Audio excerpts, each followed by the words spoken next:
I grew up like in a country where, a musician wasn't really like something that, the society supported.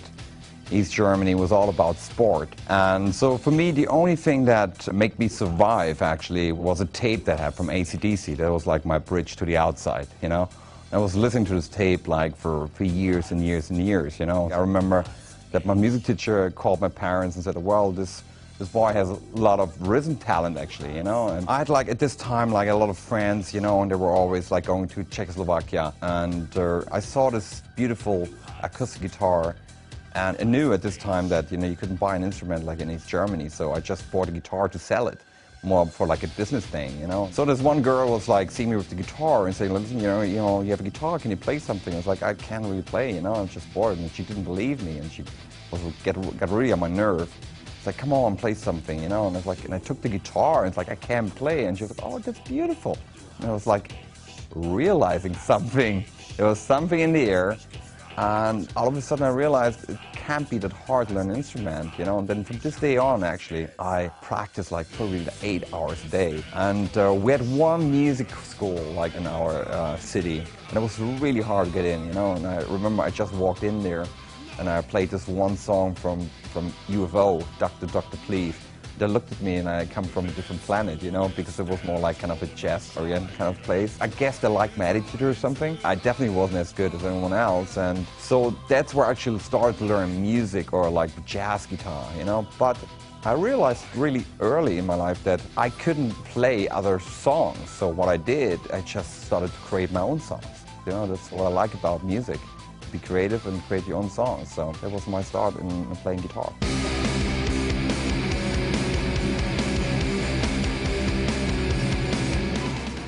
Well, it's one of those cliché stories, I remember it was the first time at the convention in Frankfurt. It was the first time I ever been to a convention at all in my life. And like I saw all those guitars lying around, and I fell in love. There was this ESP guitar 901. I remember to this day, I was like sneaking around this guitar, and people probably thought I was trying to steal it or something.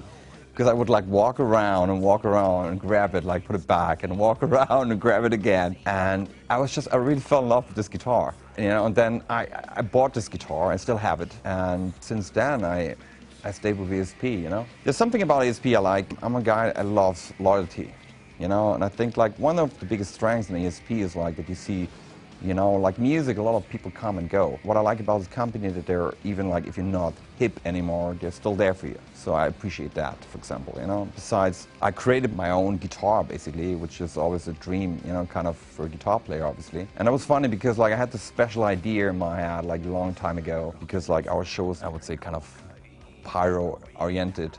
And I was trying to explain to people in Japan, like, I want to have a guitar that looks like burned. So, and they're like, well, how can we do that? It's like, just take the guitar, put it in the oven, and I can take it out.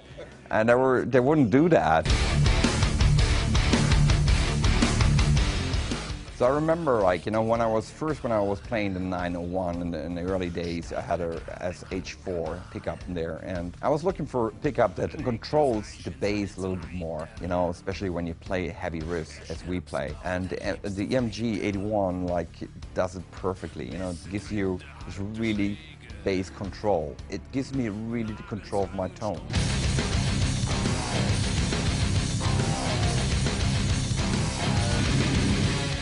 There's a lot of chain that you have to try, and I've spent years and years to try different combinations, like the preamp. You have to find the right preamp that fits the right amp, the right speaker, and the right microphone.